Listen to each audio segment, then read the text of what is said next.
What's happening, everybody? Good morning. Good morning. Happy Thursday. Welcome back to the Daily Profit Plan. Interesting day yesterday to the close. That little double up trade 69.20 finished pretty solid. We closed at 69.20.93 according to Tasty Trade. It's a pretty good close when you pin the price 69.20. I wish I managed to trade all the way to the pin price, but I forgot that I set my $200 target earlier in the day, and so that activated and closed out. It was still a nice win, but if you joined me in the closing playbook session, was watching, and it's always exciting when you can close out in a big profit trap going towards that level towards the end of the day. I mean, I watched it get up to 250, watched it get up to 350, watched it get up to $4+, $6+, and end up cash settling for over $800. A $75 risk that closed out for over $800 of profit. That's pretty freaking perfect. So anyway, good stuff. That's why we do what we do. All right, screen share is up. Let's get the chat up and running. Good morning, good morning. And off we go. Okay, chat's open for everybody. So even though the market did sell off pretty aggressively yesterday afternoon, let me see if there was a reason. There were some Truth Social things going out with Trump yesterday with defense contractors, private equity, housing. I don't know if that was a little bit of a spillover where he's kind of like cracking down on, you know, executive pay essentially, but I don't think the market was like, oh no. Anyway, market for the week is still up. Yesterday's trade, daily profit play didn't fill. We were looking at the trying to think where the setup was for my pending orders yesterday. We wanted to be below 69.20. Let me see what the pending order was in Telegram. Yeah, the 15 by 10. Late in the day, that still wouldn't have filled. It wasn't enough time left in the trade that wouldn't have filled for that dollar credit. So no fill on daily profit play. The market still within like 1 point of the expected move. We had a plus minus 24 coming into the day. And here is where we opened. And here is where we closed. 24.14. I think the day was 22.23. So just within a couple of points. Technically, I guess that's right outside the market maker move, but it's 2 points. I mean, that's still considering the market fell percentage wise. Market fell about 0.66% yesterday. It still kept it within the, within 1 or 2 points of the market maker move, which was still, I'd say, efficient enough to carve out a win. If you had anything running in the morning, there was enough indecision from the center point of the day, little down, little up, little down again, neutral by, 1 p.m. or 2 p.m. Should have had plenty of opportunities to take profits if you got in anything daily profit play yesterday. Venkat, that's correct. Yep, if it cash settled at 6920.92, your perfect profit would have been $925. That was what the max profit was. So 925, and that would be at the exact price of 620. So you're only $92 off of that. So 925 minus $92, cash settled at 833. And that was over a $75 risk. So 833 would be the profit. And divided by the 75, I mean, that's 1,000% winner. That's pretty freaking sweet. Yep. I mean, it's not panicked. I mean, closing at 475 is still a heck of a win, man. 475 minus your 75 over your 75. It's like you still had a 530% winner. That is nothing to be upset about at all. Okay. Larry, you had the 69.10. Good. Closed out. Awesome. Yeah. In at $1.30, closed out at 20 cents. That's great.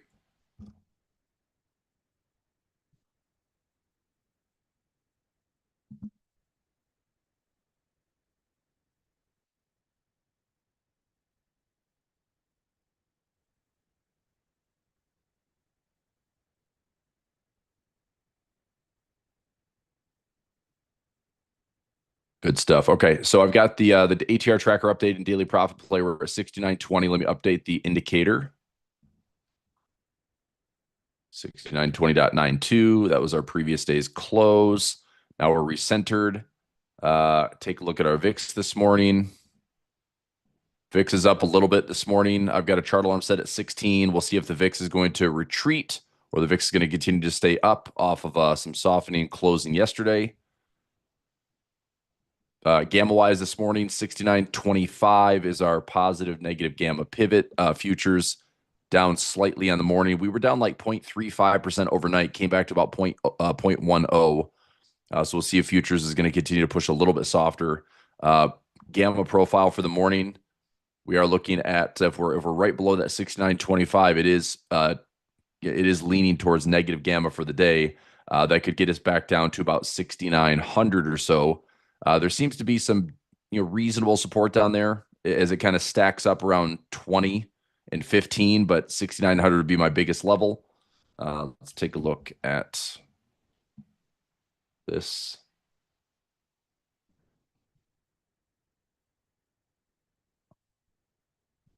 Okay, let's look pre-market.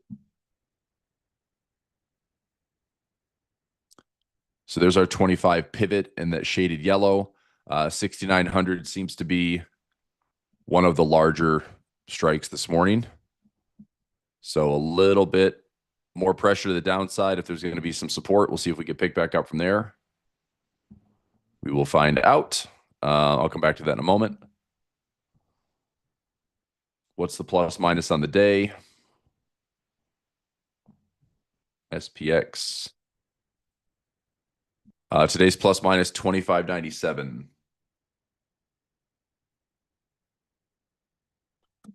Still pretty quiet. 25.97 for the day. Tomorrow's non-farm payroll, so we'll see if there's a little bit more excitement for tomorrow. And that's the news at 8:30 a.m.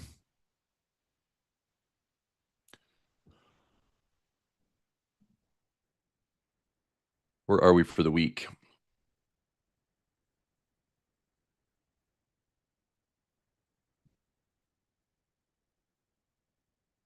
So we had the open on Monday, Tuesday, Wednesday. Today's candle, as far as the week goes, because we gapped higher this week, this week's candle so far is still hanging on to green.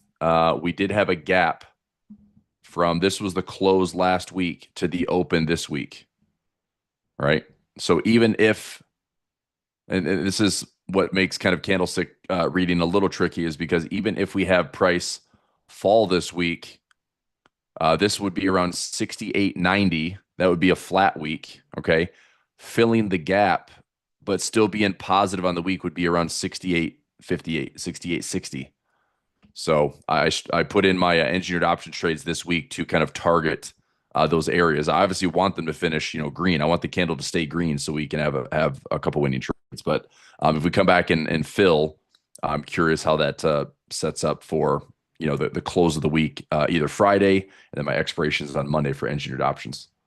So speaking of engineered options, I do have a link to share later today. If you want to join me on Sunday for the first go around for webinars, I'll be with Lance on Sunday Night Live, and then the service goes live with trades on Monday.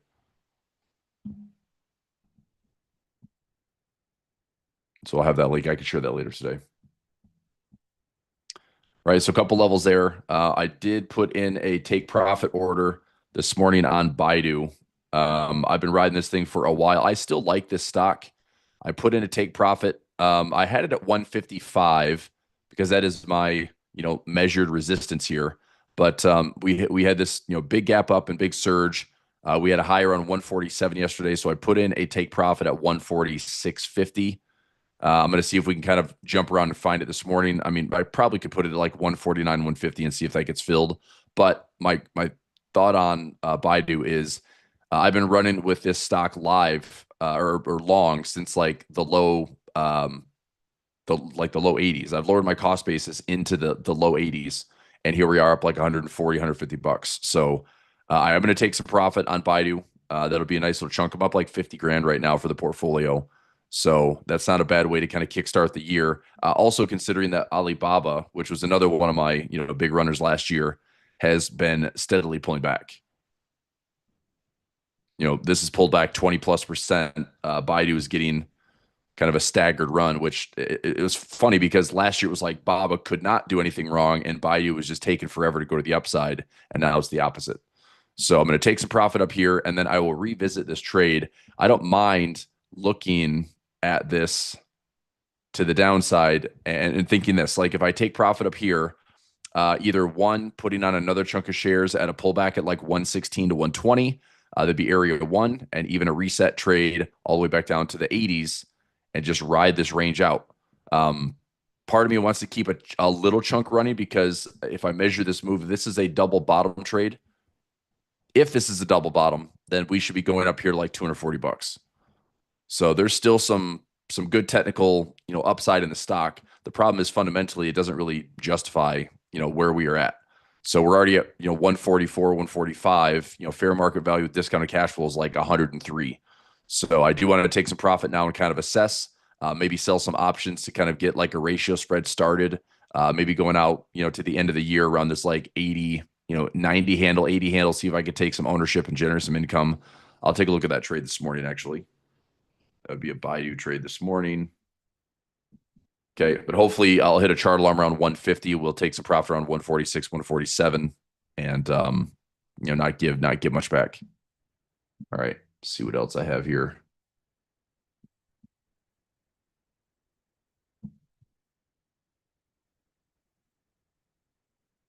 Overall, looking pretty good. Okay.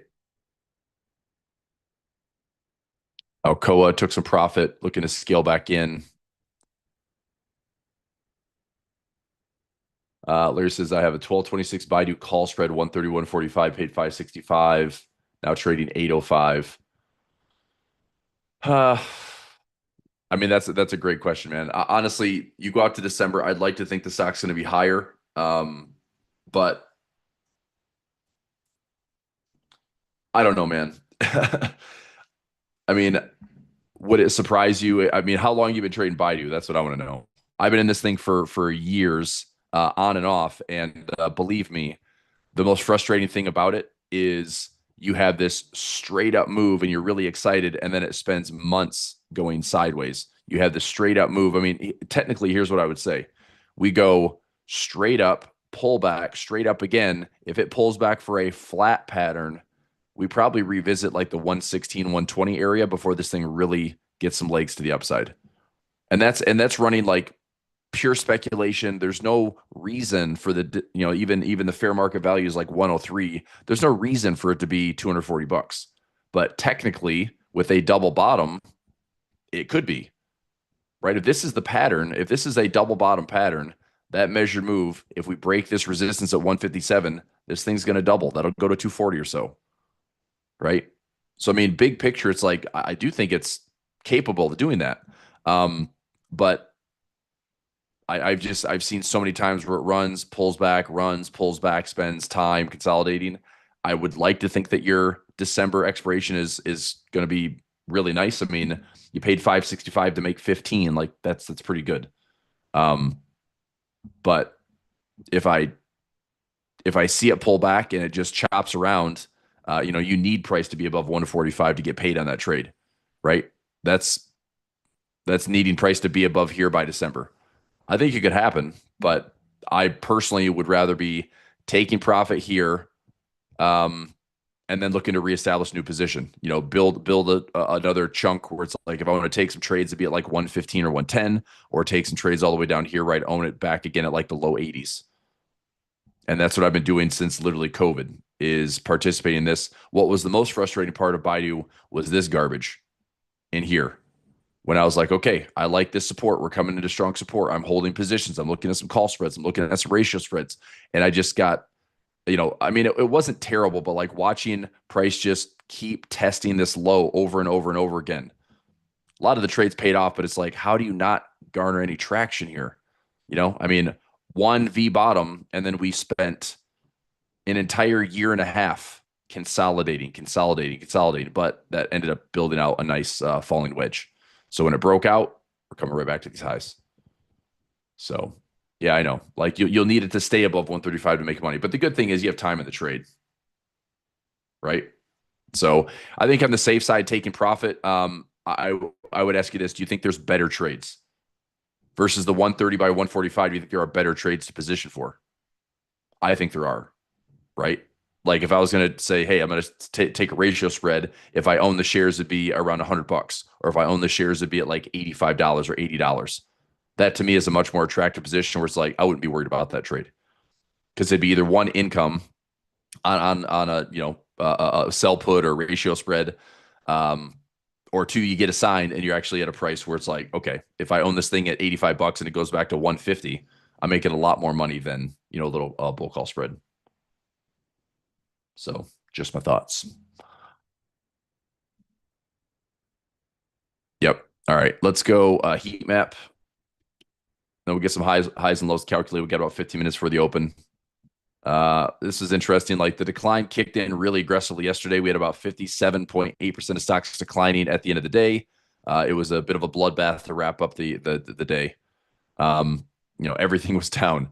So industrials took a big hit. Defensive took a big hit. You see some bright red financials, bright red with some asset management. Blackstone got their hand slapped yesterday because private equity and the idea that big corporate companies owning single family homes, private equity into anything has made everything more expensive.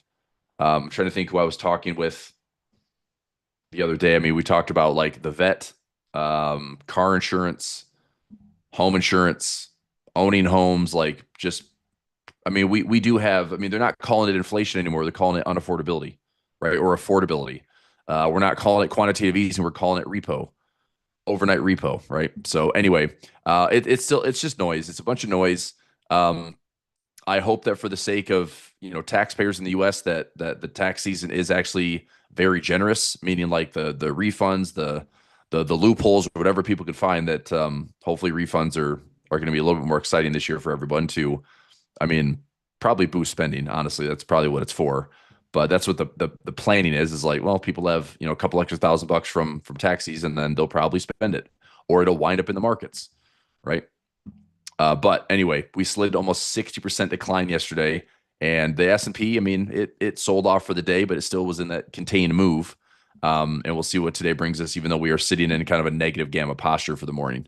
So be on the lookout for perhaps that 6,900 zone. Okay. The VIX has been pretty quiet. We do have some elevated VIX right now. I've got some chart alarms. So, let's keep an eye on this because it wasn't that long ago, even through the holidays, that we had some 17, 18 VIX, right? This is during like Christmas Eve and New Year's. We had some VIX up to like 17, 18 before it was suppressed. And then we hit the lows of the year, actually. We hit 2025 lows at 13.4 on the 24th of December, and it just has been steadily going up. But that was a pretty impressive battle to just poke those all time highs, and we officially hit all time highs, this week as well, right? In fact, isn't that what the sell off was? We got to 65, which was 20 points higher than the all time highs, and we sold off. So the market kind of continues to oscillate using some of these moving averages, where if we pull back to the 9 or the 21 or the 50, it's still holding the markets up pretty well, right? This thicker blue line is a 50-day moving average. That's been pretty strong support since we crossed back above it in May of 2025. It does give me a little bit of caution at these highs that, could this be setting up some type of rising wedge? Sure. Could this be choppy? Sure. Could it roll over a little bit? Sure. But that doesn't change the bull market for me. That if anything, it's like, this is why I am waiting for opportunities to see, okay, does this level bounce? Does this level bounce? If so, let's participate. But the grind to the upside, it's like, look, more consolidation. More consolidation is probably going to lead to a breakout, right? And that's actually okay. I think the hardest trade is, just watching it go up. That's the hardest trade.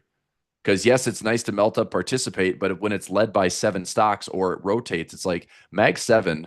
If we rotate out of Mag 7 into RSP or equal weight, it's going to be felt. I mean, look at RSP yesterday. So it was actually outperforming, and then it just got clobbered yesterday and pretty much gave it all back. So what was up around 3.32%, and I think S&P was up like 1.8%. It gave a lot of that back really quickly. So up 3.37, now it's 1.91. I mean, that's not nothing, right? There's 1.3% to the downside on an RSP drop yesterday. Look at the difference. SPY was down 0.32, RSP down 1.12. So what was outperforming there for a split second, pretty much took it all back. And now they're, mostly even. So anywho, equal weight Qs. Qs are up 0.1 yesterday, and QQQE was down 0.39. So the market needs some Mag 7 love. If it's not going to get it, it's going to be affected. Mag 7 is still, I mean, freaking sideways. There's nothing going on here. And right now, that's not a bad thing. But if we start to break some key support and Mag 7 slides lower, these companies are large enough that that concentration is high enough that it's likely going to spell some correction. Okay. All right. So let's get some highs and lows calculated. Silver down. Yeah, let's take a look at gold and silver. Gold just off of highs. Again, I keep sounding the alarm on a pullback towards the 200-day moving average. Look, I want to buy gold. Okay. And I want to buy a lot of gold. I want to be, at least putting probably 5 or 10% of my portfolio into gold, dollar cost averaging wise. I'm not 10% in gold now. Okay. I had my, roughly 10% allocation that I closed out near this high. I participated with the CEF PHYS trades in here. So that run up has been good. That run up in silver has been great. But because of this bar count, I don't know. This is what I'm like. I can just acknowledge, like, I don't know. I don't know what would cause this. I don't know what would hold this thing sideways or kind of hold gold hostage or consolidating. I don't know if we're gonna have just a nasty correction. Okay. But technically speaking, we should, and I would dare to say we will find this 200-day moving average in 2026. In fact, I think we find it within the next probably 60 to 90 days, just based on a bar count. We're at 580 bars. Okay. So another, 20 days, 20 candles of trading. That's another month. Do I think that we hit it, within a few candles of that? Probably between like 600 and 650. I would imagine we're hitting this 200-day moving average. So either this thing consolidates super hard and all these numbers start to catch up a little bit. It's still going to be lagging, or something is about to happen where this ends up dropping. And I don't know what that is. I really don't. And again, that is a possible like outlier catalyst that like disrupts a lot of stuff, like gold dropping 15 to 20%. People are going to notice, right? Gold and silver, one of the two hottest trades last year, and all of a sudden they're down 15, 20%. It's going to cause some chaos in the markets. I still think it's a buying opportunity, but that just, I don't know, that just screams volatility for me. Right. And if gold keeps going higher, it's like, okay, I'm just looking at this chart like it's kind of broken. We'll have a pullback eventually. So this is what's keeping me patient. I just don't know if there's going to be a reason for this to drop really aggressively.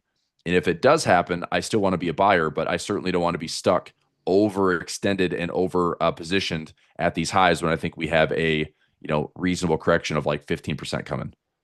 So this high to low, that's about 18.5% to find from the recent all-time highs. 18.5% to find the 200-day moving average. Okay. If it was as extreme on silver, I'd look at the same thing. Okay. Silver, I said, be aware of this volatility. A little shakeout at the top, that's fine. I hope there's more. I really do. I mean, if we have just on a technical side, if this is, high, low, lower, high, lower, low, I mean, it could be setting up some type of massive flag if it's going to stay that bullish, but it could also easily be a failed top or failed breakout. And if we break this floor, which is around $72, then measure the move, and we might settle back into the low 60s, maybe into the mid 50s. That to me is an opportunity to buy silver at a dip, take it back up to all-time highs or higher. Measure move for me is $91 on silver. So if I could buy it at 60 or 55, I'd love that trade. Okay. Am I all in at that price? Of course not, but I'm dollar cost averaging. So again, I hope that these both offer good opportunities to participate, and it doesn't feel like, well, the only way you made money on gold and silver is by already having it or buying the highs. So hopefully as a, bit of a chart trader, it's like, I want to see some pullbacks. Okay. So we will find out. But yeah, a lot of volatility there. Bitcoin popped up to about 94K. It's pulling back. We closed out a position on MicroStrategy yesterday for Project Options Edge. We had a 505 credit, closed it down for a $2 debit. So grabbed, $305 out of the trade, which I'm fine with. That would have been potentially a trade where price has to stay above one. It has to stay above 160 by next Friday, and that's still very doable. But if it's below 160, then I'd have to take the assignment, add a covered call, and hang on to it for an extra week or two. Even though I could probably end up making more money that way, I just didn't want the assignment risk and take off the chunk of profit. It would have been probably assigned on 9 or 10 of my accounts, and I mean, I made $300. That's fine. If I were to get the assignment, I could probably squeak out $500 to $700. That's also fine, but I just rather take the profit, so I did.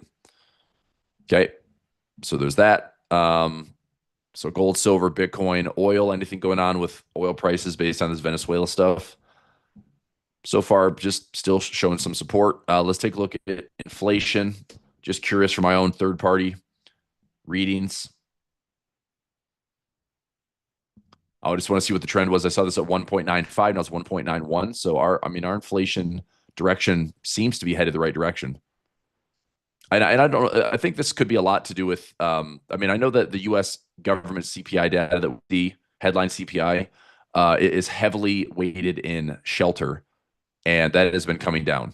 So shelter coming down, but this measures everything. So you look at here in the composition, it shows like everything from food and energy and all the stuff that's been excluded with core CPI. But the fact of the matter is, when this is trending lower, that is pretty encouraging. So whenever we do have our next round of inflation data, so the next headline CPI, we had a print of 2.7, and that was taken positively, but also afterwards the market's like, well, hey, wait a minute. They just put in 0 for October. Sure, because they've never had to do it during a government shutdown. So we had the longest government shutdown in history last year, right?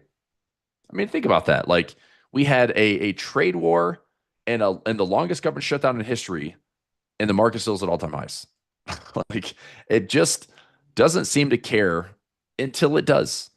And I said that a lot last year. It's like, I just, you can't fight this stuff, and it can drive you crazy. Like, it is, I don't know. The more energy that you like let the market take from you, it's like it'll always take from you. Like, you'll never be satisfied. So I would just say, like, make the numbers and percentages, the dollars percentages, just make them so it's manageable, make it so it feels inconsequential, and it's a game. You play the game, you try to win the game. That's what this is. But if you're trying to have, figure out every news and how it's going to be traded and what it all means, it doesn't make any sense. It's all freaking noise. At the end of the day, what really matters is what's our macro environment from fundamentally, are we in a, accommodative monetary policy? What's our fiscal policy? And then what are earnings doing? That's it.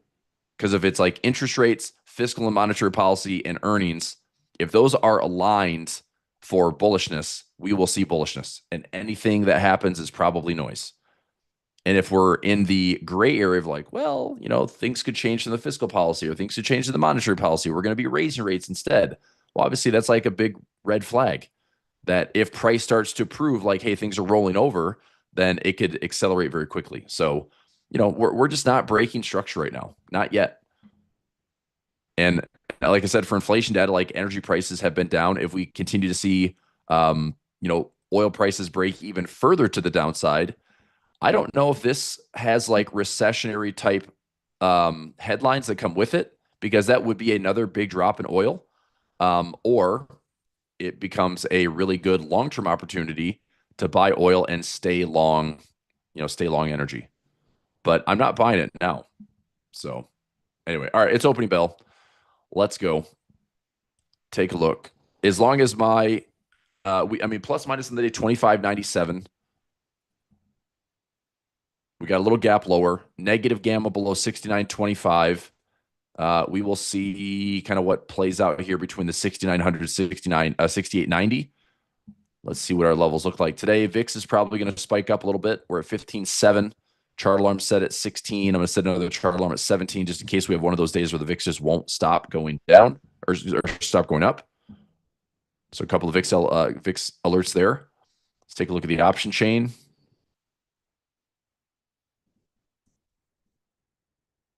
Okay. So to the upside, 50. Let's go real time here. So it's mostly sprinkling in some negative GAM this morning. 6,900 seems to be the big level. Let me check. Let me see how like kind of low we can go with the deltas here. So if I went 40, 45, I'm going to try to go. I could probably do a slightly. Let me just see what the deltas are. 11 delta, 40 by 45. And that's just above the expected move. I don't really love that. We're expecting like a plus minus 22 right now. Live feed 25.97 was the pre-market. I kind of want to go up to 50, but it could be one of those days where that's a low delta. And let me see what a low delta is here as well. If I went 68, 50, it's so far down there. It's like we shouldn't pressure any of these spots, to be honest. Let me see what 10 wide looks like here. If I went 10 delta, 10 wide, and a let's go 10 wide.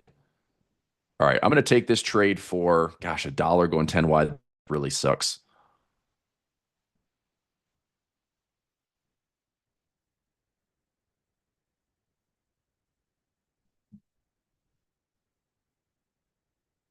All right, let's play a little defense. I'm going a bit larger on the risk today. I'm going to see if I can get $1. These are low deltas. That's a 7 delta.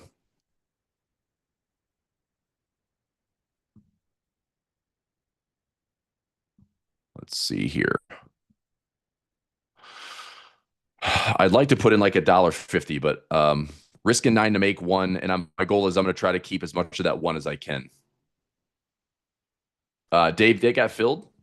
Did it really? Nice. Well, I mean, so you got filled at 1 and it closed out, right? Filled at 340 and it closed out at 69 or 68.20. So you would have had a full winner. Did you hold it for the full winner? That's great, man. Cool. Yeah, good win. Let's see. So 9 delta 69.50, 6 delta 68.50. I mean, I think this is pretty good.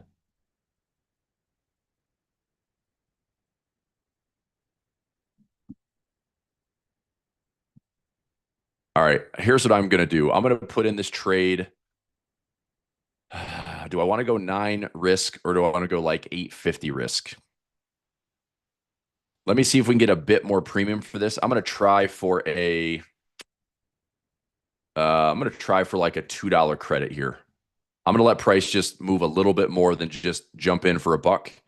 Give me $2 and then maybe I can play some defense. That gives me some wiggle room if I want to put like a butterfly spread or put in some traps above or below. I can play with that $2 credit. But if I only do it for $1, now if I put any defense trades in, I'm essentially going to sacrifice the entire like $1 credit. So I'm going to put this in for $2.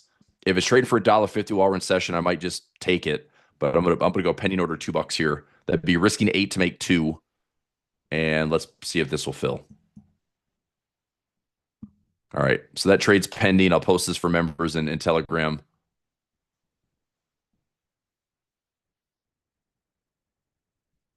Okay. DPP, new trade. Today's the 8th.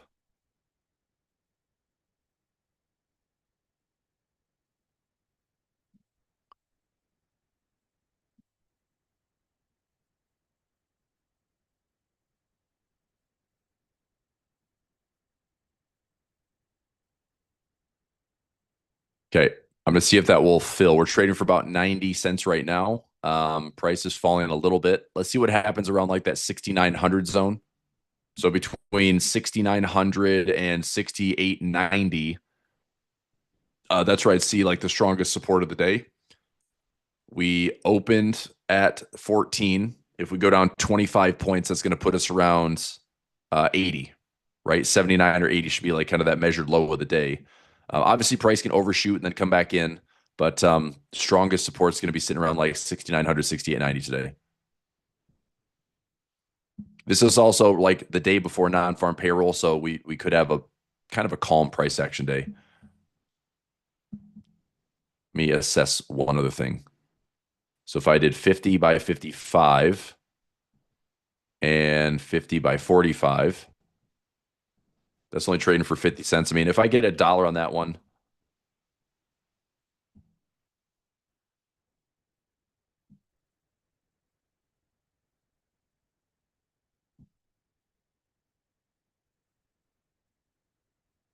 okay.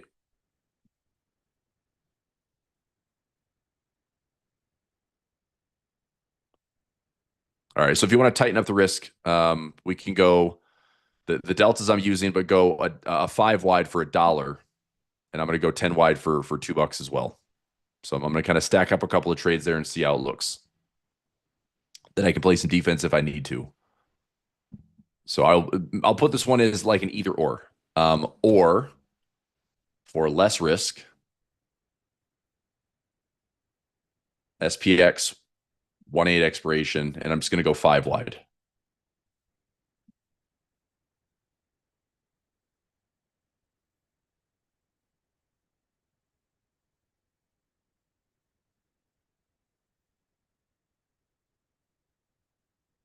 Okay. So if you want to go 5 wide, take less risk, then go 5 wide for $1. You want to go 10 wide for two, pending orders. I just had a chart alarm go off on Google. I think we just hit all-time highs again on Google.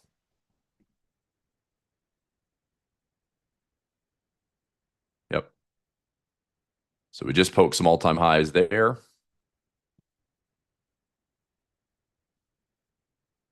Just checking on Baidu. We're at 143. I'm going to move that chart alarm down to 146 and see if that activates. I'll let some of that stock go.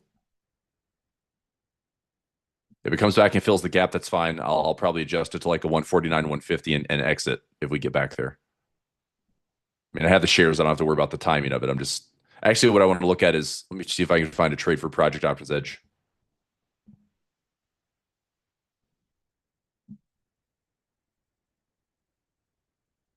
So Baidu, big picture, maybe going out to like January 2027. Cool. I can go out that far. So we go end of year, December 18th or January. Let's see what this looks like. I mean, the premiums aren't terrible. If I do a ratio spread like 85 by 80, I'd own it at 75 or lower. 85 by 80. I mean, hell yeah, that's pretty good. I get $215 of income. If I own shares of Baidu, it would be owning it. Break even would be assigned at 80 minus 5 minus 215. I'd own shares at 72.85. That is pretty much down here below all of these lows. I think that's a pretty good income trade. I mean, it's volatile. I don't know what the stock's going to do, but fair value is at 103. We've got this crazy double bottom pattern where if it goes up, it could be a $200 stock. That to me is a pretty good income trade. So I think if I've got enough cash, I'm going to do this probably on margin accounts only. I want some cash reserves for any type of pullback, gold, silver, rather trade that. But margin accounts are going to get some love here. Let me try to go after a couple bucks on some margin. So I'm going to take this trade. Hopefully 215 will fill.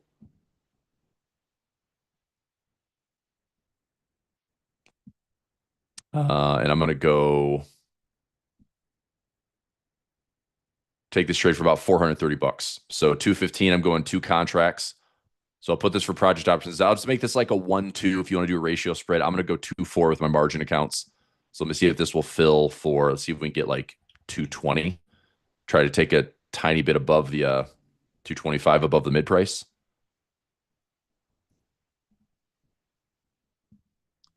And that is pending.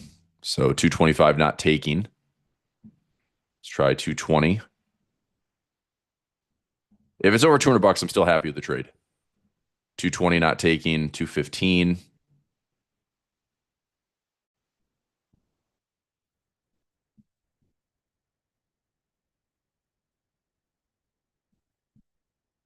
Come on, baby. Give me at least a 210 or 205. 210 not taking. All right, now we're going penny by penny. 209, that's the mid price. 208. If I don't get filled at above $2, I'm not going to take the trade. Or I'll look at kind of looking at another combination of the options. 205. You got to be kidding me. Okay, we're coming into the final offer. 203, not filling. 202. Even with my fees, that's going to be a $200 winner. You dog.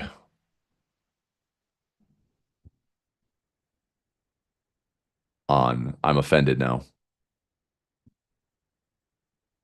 Darn it. All right, well, it's not going to trade. Cancel. Try it again. Um, 90 by 80. So now I get $1,000 profit trap. I'd own it even cheaper. Would I take this trade for 150 bucks? Let's find out. $1.55 credit. Will it fill? $1.50. I can make 300 bucks on the trade, but I'm also looking at owning with $1,000 profit trap as well. Son of a gun. Okay, I'm going to try one more thing. I'm going to switch expirations to January. Not that liquidity should be even better, but I'm going to try that 90 by 80. What? Offers way less credit. 85 by 80, offering less than $2. Huh. December somehow had better premium, but I still wasn't getting filled. So let me try that one more time. December 2026. 85 by 80.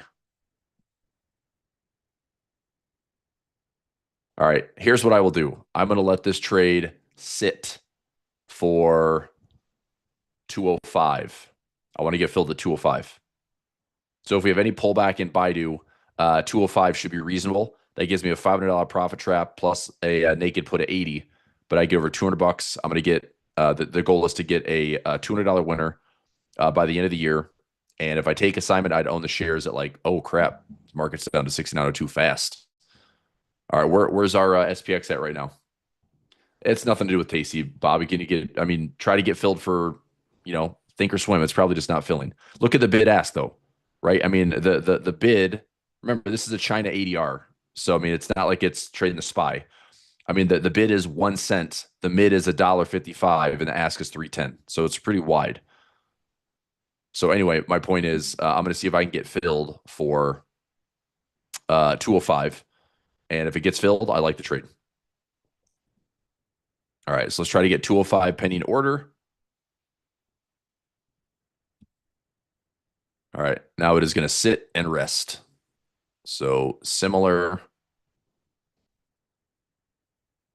Throw this in a couple of my accounts.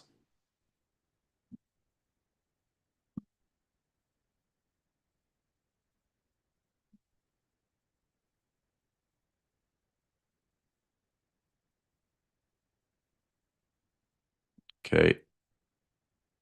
This one, 7634.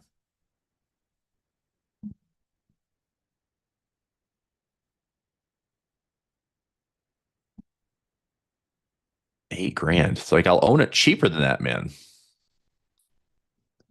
Um, all right, that's fine. I can take this is an IRA account, so it's just a heavy cash position.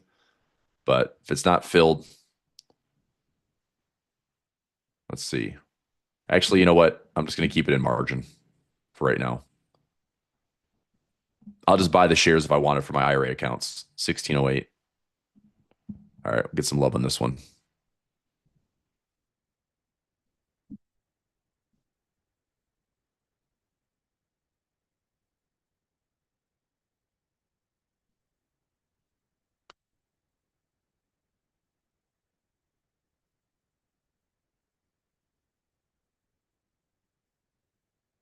Okay.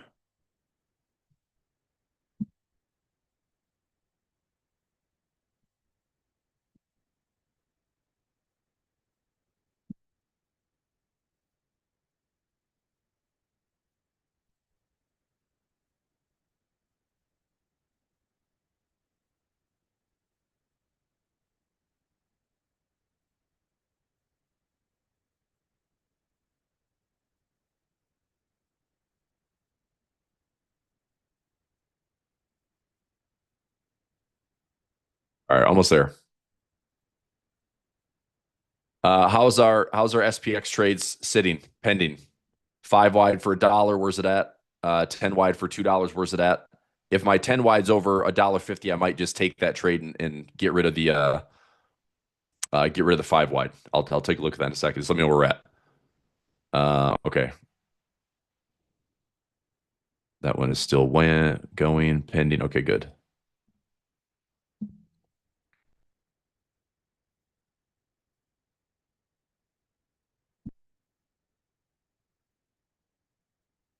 All right. So those Baidu trades are sitting and pending.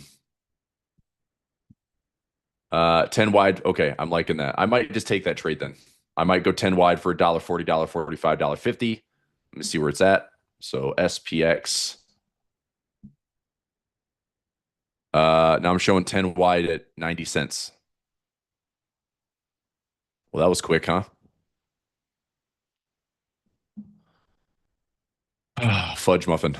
All right, I'm not gonna chase it for 80 cents. Crap.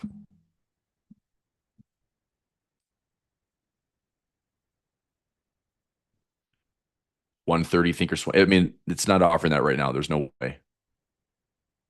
I'm looking at the December 2026 expiration there, Eric. So I'll post that trade for Project Options Edge.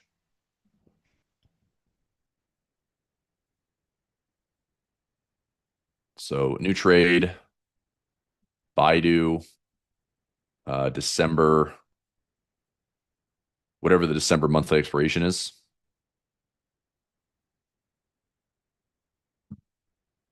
December 18th. Buying the 85 put, selling the 80 put, 205 credit, pending order. I like this trade. This is a ratio spread on Baidu, and I'm willing to own shares if price is less than 80. Break even price if assigned. So if I'm assigned at 80, assigned to 80 minus the $5 profit trap minus the 205 credit, I'd own it at 72.95, which is a strong multi-year low.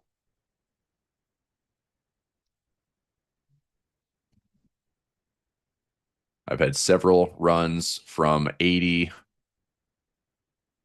to 150.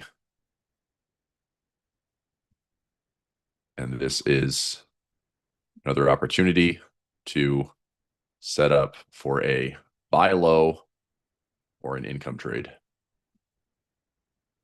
As of now, price needs to fall for this trade to fill.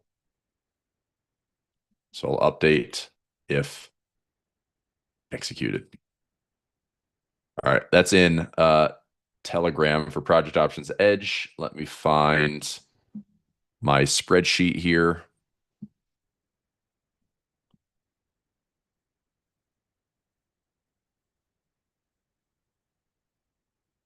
Today is the 8th.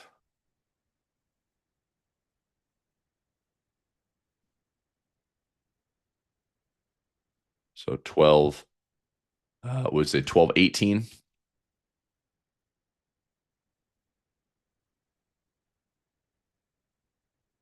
Entry date. Oh.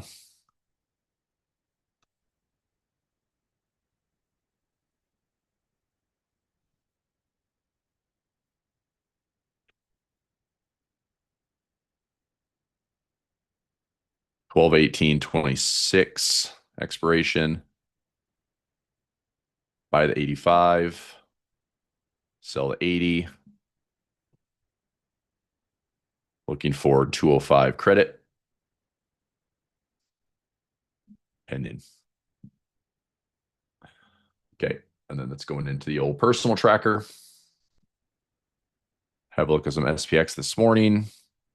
I still need to calculate our high and low with the VIX. Just wait to get a fill today. Hopefully, I'll keep an eye on that 10 wide to see if I get something I can trade. I like the levels I'm putting everything at. I just want to see if there's enough movement to get us filled on a price that we want. So tracker.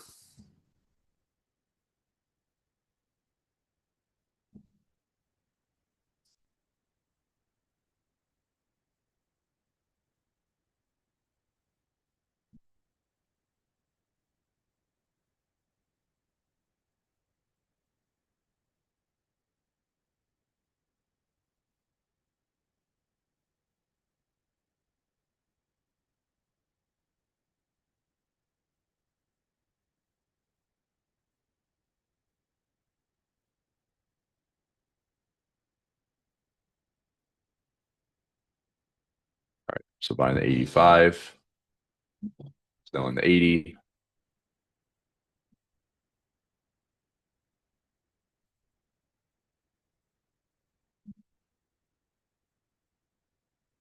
Break even 72.95. All right. So riding this out. All right, let's play around with some numbers here for SPX. Not getting filled yet. My 10 wide's only trading for 90 cents.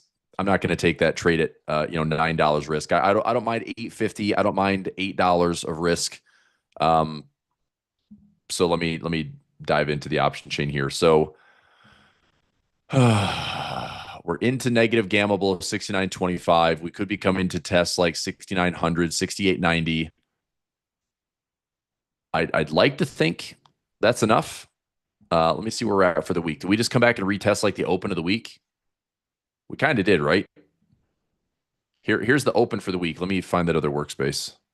We got a workspace here that gives me like the shaded background candles. This guy. I think we just tested the low of the week. 50. So you went much higher on the put side, Larry. Yeah, I was trying to go down a little bit lower on the put side. So for the week, let's let this thing line up here.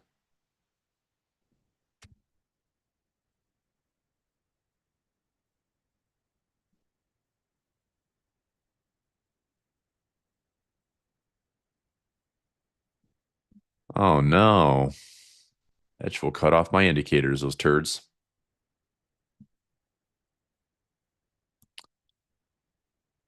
All right. Well, that defeats the purpose. Okay, so we started out this week right here. This is what I'm talking about. This is the start of the week. We came back and tested it. So the market is trying to, stay positive, trying to stay positive for the week. Granted, we had a gap here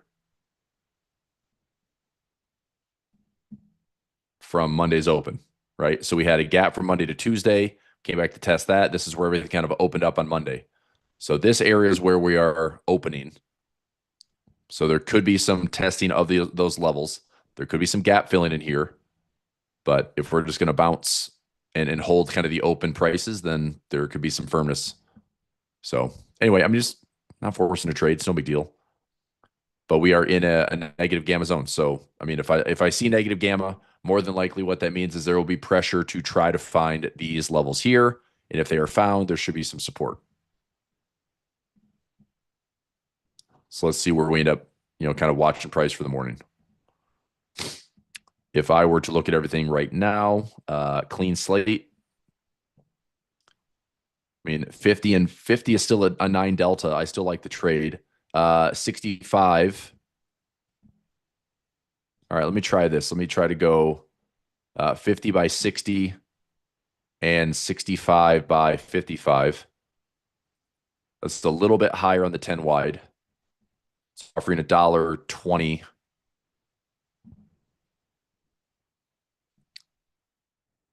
I mean, if we had 100% ATR, we'd be hitting from the opening price around 14 down to 6. It's like that's a 50-point move. That's double.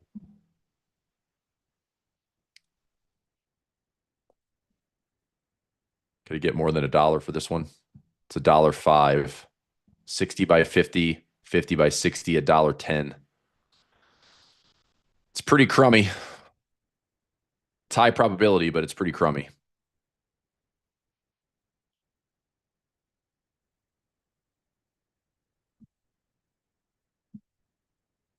All right.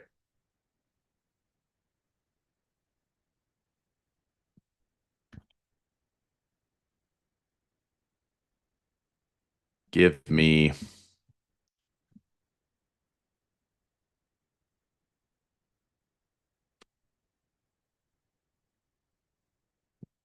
I'm trying. I'm looking at $1.25 or $1.50. So I'm just gonna let this hang out for a second. I want to watch this. So 8 delta calls. Now it's an 8 delta put. Can I get like $1.20 for this? I'm gonna put in for $1.50.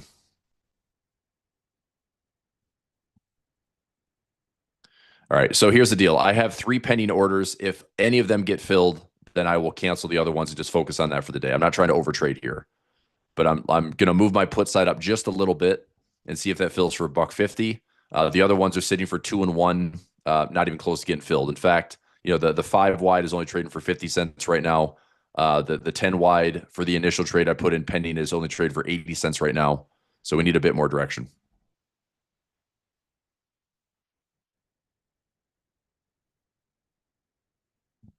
Okay.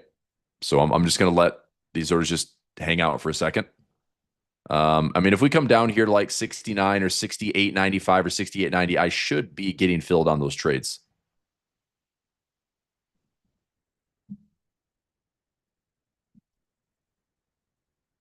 So if one of these 3 gets filled, I will cancel the other 2 and just stick with one trade for the day. Obviously, the better fill is going to be, getting $1.50, and I can play around with defense. I don't know. We'll see.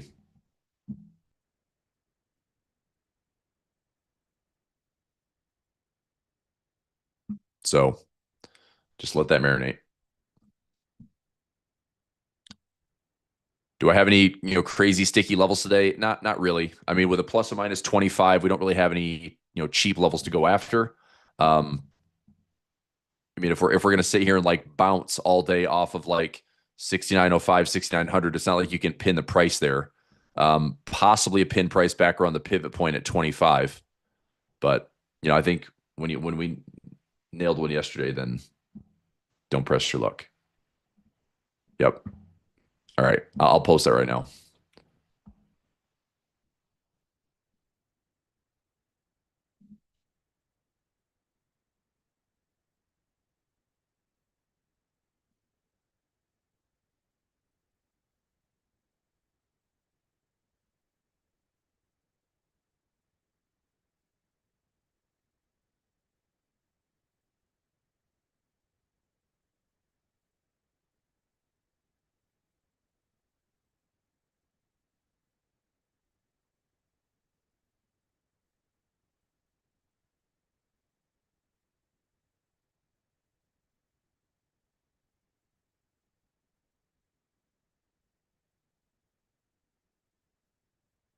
Okay. So I'm doing the 68.50 call still.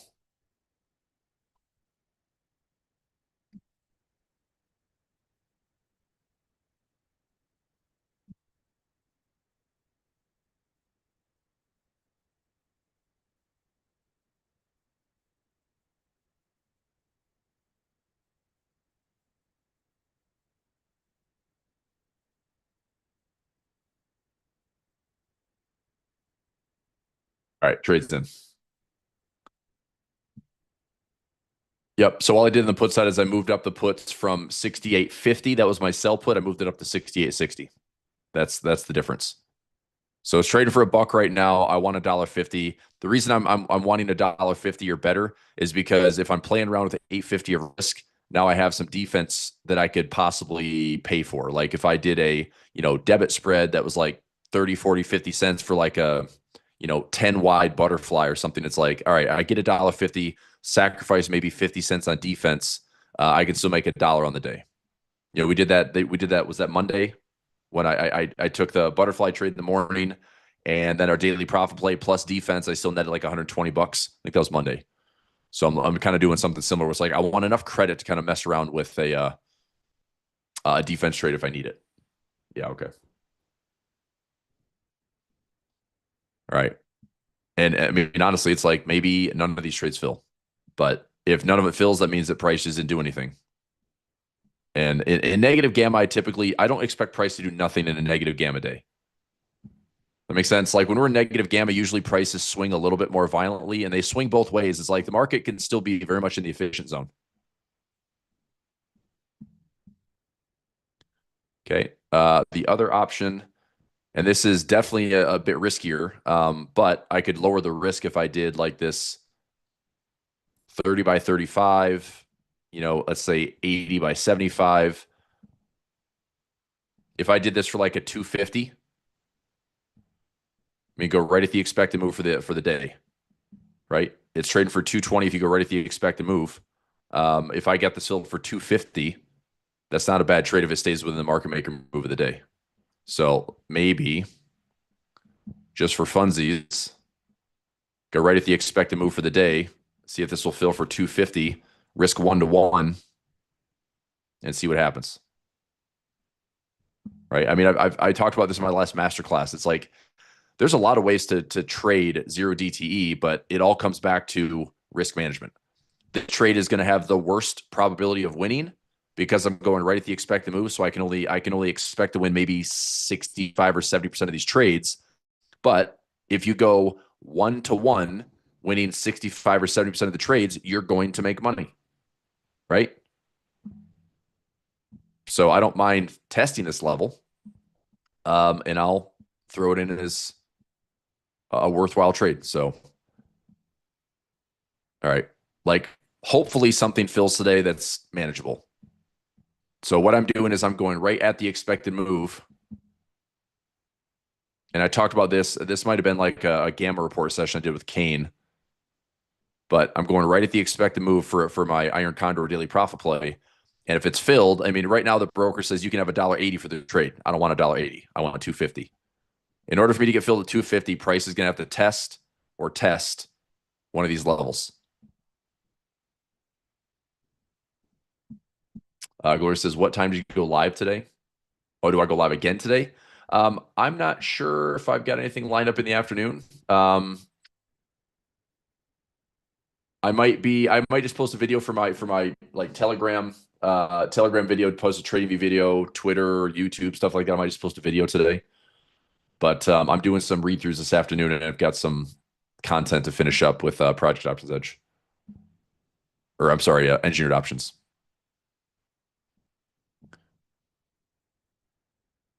So if you were in my session yesterday, so I was hosting the closing playbook in the absence of Nate and Kane. So we had some fun. Anybody come to that session yesterday? Who was in the closing playbook with me yesterday?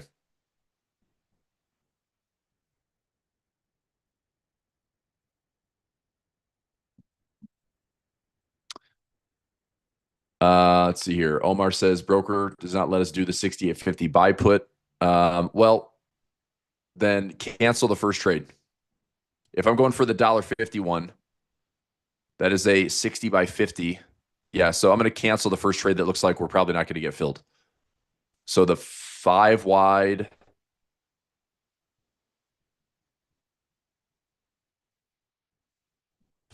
cancel. 10 wide is only trading for 70 cents. I'm going to cancel that one. All right, I'll make this really easy.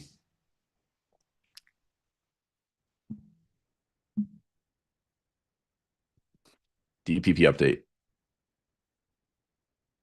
Here are the 2 pending orders I have running today. This is a 10:05 update.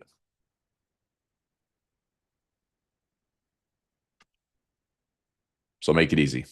Since nothing is filled, I'm just canceling. I'm just going to go with what I think can possibly fill and work today. So I'm typing it in Telegram right now. Um,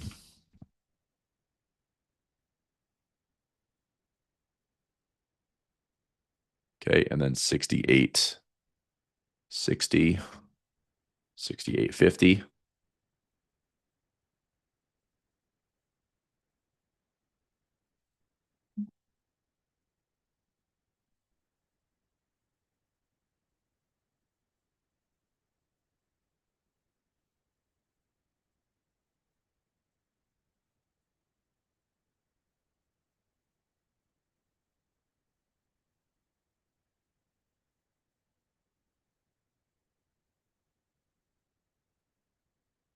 Okay, two orders. Marcus says, "Do you want $1.50 or 250 on the third?" I'm only doing two trades, so we're down to this. Daily Profit Play members, this is what I'm doing. I have the low delta 10. It's like a 8, 9, 10 delta trade going 10 wide, looking for $1.50. Right now, it's trading for $1.02. So I want a little bit more direction to try to get that one filled. And then the other one is I'm going to go a little bit tighter, trade right around the expected move, and try to get 250 out of this one to see if price will stay contained within the day. So I'm risking one to make one. Okay, I can obviously manage partial profit here if I'm pulling in 250 and it gives me $50 or $100. I can just take the profit. Okay, so these are the only two trades. I'm sorry it was noisy this morning by putting in pending orders with the 5 wide, 10 wide, canceling all that crap. I'm just doing these two trades. Neither one has filled yet, by the way. So I'm still looking to see like what I can get. Okay. Maria says I was okay. So closing playbook yesterday. Maria was there. Jeff was there. Tim was there. Steve was there. Greg was there. Don was there. Okay. For anybody that was not in the closing playbook with me yesterday, I thought it was a good session. So yes, I have engineered options coming out in the next couple of days. So Sunday I'm going live with this thing. We'll talk about it next week. We're still in a full macro environment, which is bullish. Everything looks pretty postured still. The 1 hour chart looks good. The 4 hour chart looks good. The daily chart looks good. My goal is we have to at least maintain 4 stars of my macro dashboard to stay like willing to trade. If we go into a 3-star environment, that means that there is some indecision on more than just one time frame. Like obviously the most the most like nimble is going to be the 1 hour chart. So when the 1 hour gets to indecision or bearish, the 4 hour might still be bullish and the daily might still be bullish. There's enough lag between, the 4 hour daily or just the postured move is the 1 hour could be a little bit more aggressive. So if I still like the 4 hour daily, I will probably say, okay, look, let's say this is yellow, where my 1 hour chart looks a little bit off, right? My 1 hour is like, okay, things are looking not great on the 1 hour. So these go either indecisive or they go bearish. Okay. So if I still have 4 stars, I'm still willing to take the trade. I'm building the education, quick guide and strategy guide for this. So I'm just explaining it with engineered options. But when we're sitting here this week, green, like I'm taking these trades. Okay. So what I talked about yesterday in closing playbook is I've shared this before. There are these quadrants of trading based on your win percentage. You have either a high win percentage. So high win percentage, change the color here. High win percentage. I was drawn like a child. So high win percentage, low win percentage, high reward to risk, or low reward to risk. Okay. You can make money as a trader in 3 of these quadrants. You can make money here. You can make money here. And you can make money here. Okay. You will not make money down here. If you have any results, any strategies where your risk to reward is unfavorable, right? So you're risking more than you're pulling in and your win percentage is crappy, you are not going to make any money. Mathematically, it is almost impossible to make money. Okay. So we can make money, make money, make money. The reason I have $3 here is because when you have a higher reward to risk and a high win percentage or higher win percentage, that's a pretty good compounding trade. So what I did is I took my services that I run and it's like, look, we've had a year plus of trading in all of these different services. And I think this is a fair way to say where we are at. So what type of strategy is this? Well, daily profit play is a high win percentage, 89%, but we are always taking more risk than reward, right? Always.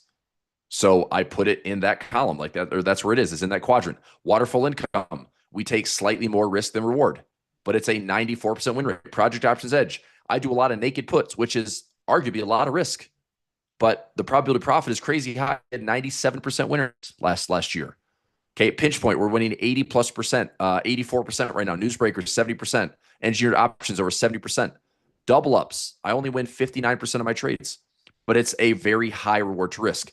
Crash insurance, crazy, terrible, low win percentage. Maybe we win 20% of those trades, but we're talking like, I mean, if I could put, it'd be over here. right? Like the reward to risk is off the chart. Like I'm going after 10 to 1, 20 to 1, 30 to 1, right? So it's way over here, but I just put it, it's kind of buried in that corner.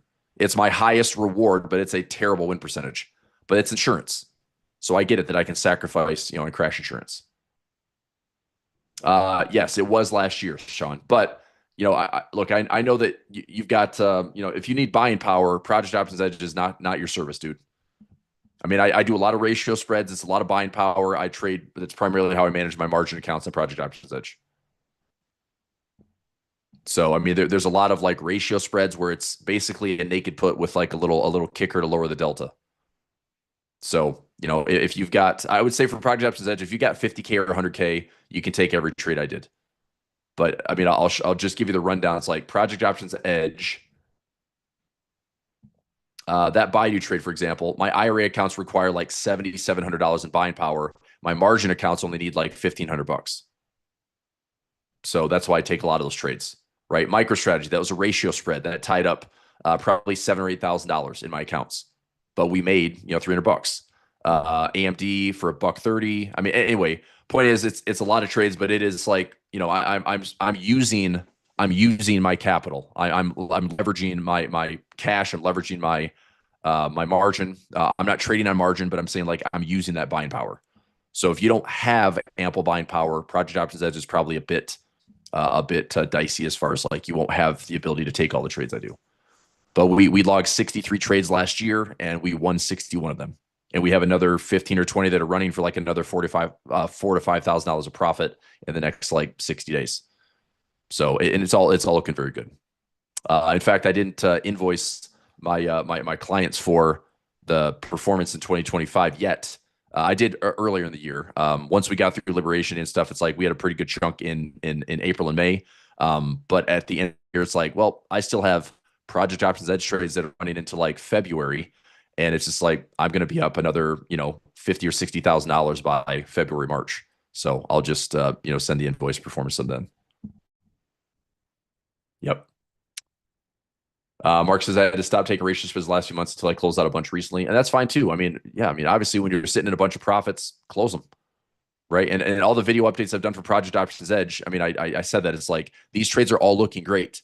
I'm going to hang on to these a little bit longer. I mean, a lot of them are sitting at like 85% max profit, 90% max profit with a probability of profit of 99%. So I'm going to ride those out to expiration because I've got the cash to do so. But if you wanted to take the profit, take a bunch of profit like Mark did. Okay. So my point is with this discussion I had yesterday is remember what I said? There's one place you can't make money, and look where my services are. They're not all in the same quadrant. There's a lot of ways to do it, but notice where we are not. We are not in the spot where you can't make money. So even though we do take on more risk than reward, we still make money because we have a high win percentage. Daily profit play needs like a break even of 81%. So that's why we're winning 89%. Waterfall income needs like an 80% break even. We're winning 94%. Project Options Edge, if I have the capital, I shouldn't lose on a lot of these trades ever because if I own the shares, I can also repair the shares. So if I took assignment on something, I can also add a covered call and repair it. For example, we got assigned on Chipotle last year, and I'm taking the assignment, I'm covering calls, and I will continue to just repair it until I make like 500 to $1,000. So even though we took the assignment on the initial trade, I still turned it into a profitable trade, right? Pinch point, those are black and white trades. We win or lose. We won 84% of our trades. Newsbreakers, earning season is about to kick up, so we'll start picking up some newsbreakers trades. Engineered options is, I think one of the smartest ways that I can trade in 2026. Participate in a good macro environment, good fundamentals, good technicals, and good reward to risk. And I did this thing for a 10-year study, and we had about a 71% win rate. Like the house edge is, this is what's crazy.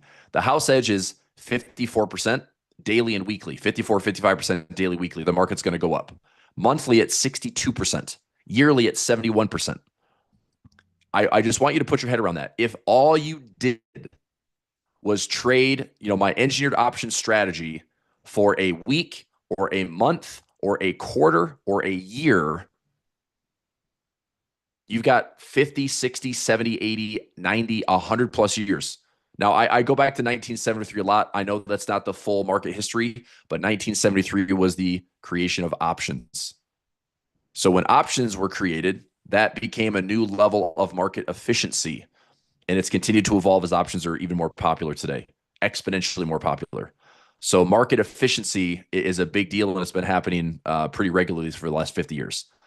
So if I just look at those house edges, and plus, I mean, we have all these programs and levers to essentially keep this market going way longer than people think. And what have we done since 2022?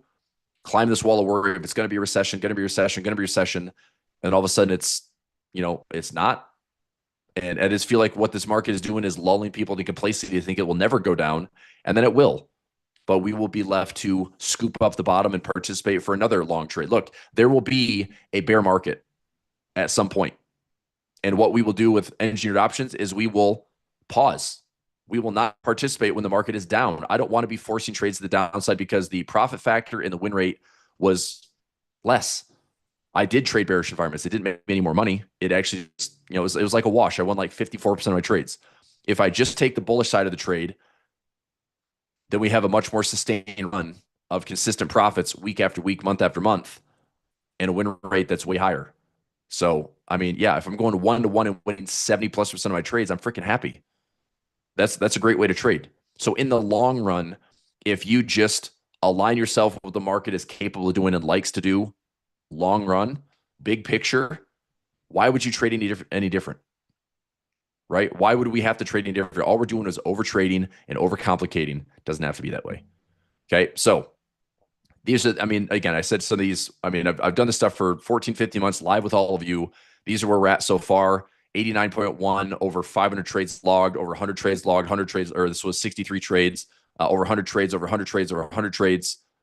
Yeah, I mean, we're in the right quadrants. Okay. And then by the numbers, I think any strategy that you take, any class, any service, any strategy, I think to give it a fair chance, you need to give a service 100 trades, whatever that is. It doesn't have to be my service. It could be any service. You got to give somebody, myself included, a fair shake. Let us trade. If you're going to judge me by my first 3 trades, my first 2 trades, my first 5 trades, that doesn't give you any real sampling to say that this strategy works or doesn't work. I know it works. I know my process works. I know we make money in these services. Okay. But I just want you to look at how the numbers stack up. If we do what I do every single day in daily profit play, where I'm risking 4 to make 1, right? Or risking 4 to make 50, it's like you have to win a lot, which we do, right? Which we do. But you can see here that if we're not winning at least 80%, we're not going to make any money. So 81, 82% is our break even. Anything below that, we're losing. So that's like the backwards words risk. But when you go 1-to-1, even winning 75%, 65%, even 55%, you're making money. It feels pretty good. Okay. I do a couple more. Risk 100 to make 100. 90, 80, 60%. You still make money. 1,000 for 1,000. The numbers get ridiculous. When you're comfortable swinging $1,000 a trade, yeah, you can make a lot of money. But it's just a process of numbers and percentages. If you're at the point where you're only risking $100 to make $100, that's okay. You can still make money, but the process will take care of the profits. When you're comfortable at $100, risking $100 to make $100, and then you're comfortable at 200, these numbers double. When you're comfortable risking 300, these numbers go up too. Now you're talking $500 risk reward. These numbers go up too. It's the same game, right? That's all trading is. So for engineered options, it is cost effective. I put the trades on this week. So I chose to do XSP this week, and I have a participation trade in SPX. So, I mean, there's going to be a lot of master classes together, but the core trade is pretty simple. I'm going to focus primarily on credit spreads on indexes like SPX, XSP that cannot be assigned. Okay. And I want a 1-to-1 reward to risk. Okay. Am I willing to take less? Yes. If I truly think I want to participate, then I'm willing to take 40 cents on this trade right here. I'm willing to take 40 to risk 60, but that still gives me 80% return on my risk. So I want at least 80% return on risk or ideally 100% return on risk. So I don't mind taking these trades, right? And XSP, it's like risking $50 to make $50, risking 40 or $60 to make $40. I can trade that stuff all day long and never be bothered by a losing trade. You know, I mean, if I stack up two trades for the weekend, I lose both of them and I lose $100, we'll find a way to make it up the next week or two or three or four. We'll be way ahead, right? It's trying to avoid, look, it's more for, I'm there too. I trade right alongside you. I get that it's not fun when we take a loss. Okay, when we take a loss in a waterfall income. When I took a loss, I don't even know what the heck it was. It might have been during Liberation Day. It had to have been like during that window. We had some expirations that were in that like February, March window. And when they expired and we took a loss during like the 20% drop, yeah, that sucked. That set me back like 8 trades. Okay. When daily profit, when I take a loss in daily profit, it's a full $4 risk and I'm losing. Or when I've got burned a couple times by trying to call the top or bottom too early, we got burned and I lost $400 to $500. Those days piss me off. But I know I can trade through it. I know I can survive it. I just have to keep trading, keep showing up the trade. But if I tighten up that risk where it's like it's 1-to-1, I lose one trade, I win one trade, I'm back to break even. And then I plan on banking more wins so I'm ahead of the game. That makes sense? Yeah. So yeah, Sean, you're right. The trades, the plan is for weekly income on engineered options is going to be take the trades, setting up Mondays for pending orders. I'll have these orders pre-market so we can set the orders up pre-market, participate in the week. And the idea is to go from Monday to Monday. That's going to be the expiration. Now we can still manage the profit as we want to. If we get into these trades, we can still manage the profit by Friday, which is going to be my plan. So if we put them in pending for the week, starting on Monday, they get filled. We can look at them on Friday. Are they in profit? Do we have, 75, 80+% of that max credit? Then let's take the profit if we want to just eliminate the risk and not worry about the weekend and then start it again next week. That makes sense? So Monday to Monday is the expiration, but we'll manage at least like 75 to 80% of the max credit or just let it expire for full profit. Monthlies, beginning of the month to the end of the month with maybe a day or two buffer, maybe a weekend buffer. But really, it's like by the end of the month, if we're profitable, if we're up 75 or 80% of that max credit, then I'll probably just take it and eliminate the risk. Obviously, months, I mean, that's a long time. We're like, check at the halfway point and we'll check at the end of the month. But I'm going to focus primarily on weekly income. Okay. And, weekly income with the proper technicals has been very, very profitable these last like 5-6 years. Like last year was like a 77% win rate in engineered options. I think it was, I think 68% was the lowest, but we still made a bunch of money because we had so many trades. Anyway, it's been a lot of fun. Just like, and I traded it both bullish and bearish. And once I just said, okay, executive decision is I don't want to trade bearish. My profit factor doubled and my win rate went up by, I want to say close to 10%. So like the, low 60s to just over 70%. And the profit factor doubles. It's like that is way more capital efficient and it's way more profitable. So if I'm going to put my money at risk, I'd rather put it at risk when I know that the edge and the profit factor and all these things are stacked in my favor. Okay.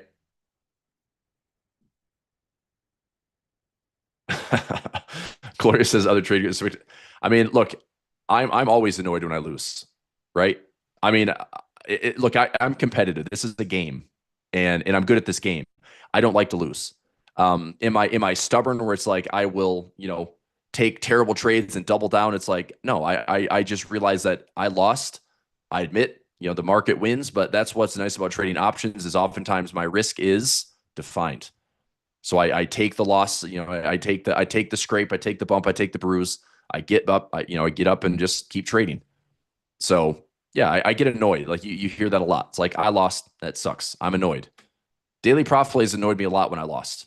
I don't like to lose, more risk than reward. But I also get that it comes with the territory of that's the trade. That's the trade. If I want to make money every single day consistently, it's like I probably have to risk a little bit more every single day. Because if it's going to be more difficult to pick direction, like daily profit play, I don't have to pick direction. I'm just looking for market makers to be efficient. So, that's the trade-off. But yeah, I mean, I'm not telling anybody you have to, bottle and control your emotions. It's like, look, you have to manage them.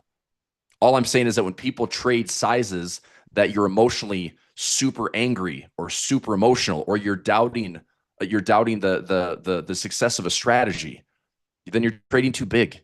If you can't jump into a service with me and give me 100 trades, I don't want you. Don't be in my service. If you're going to judge me by the first 1 to 5 trades, 1 to 10 trades, go find another shiny object. I want you to be with me like the traders that have been following me for 12 years have stayed with me for 12 years through Forex, through stocks, through options, through all these different services. It's because they know that I'm competitive. They know that I want to do the right thing. They know that I'm building things and trading things that I like to trade to make money. But losses are part of the game. And look, I'm telling you this because I managed a currency fund that I didn't want to take losses. And some of my best successes in currency trading were never taking losses because I would just dollar cost average in, and I would scale in, and I would build positions, and I'd sit in these horrible drawdowns for months.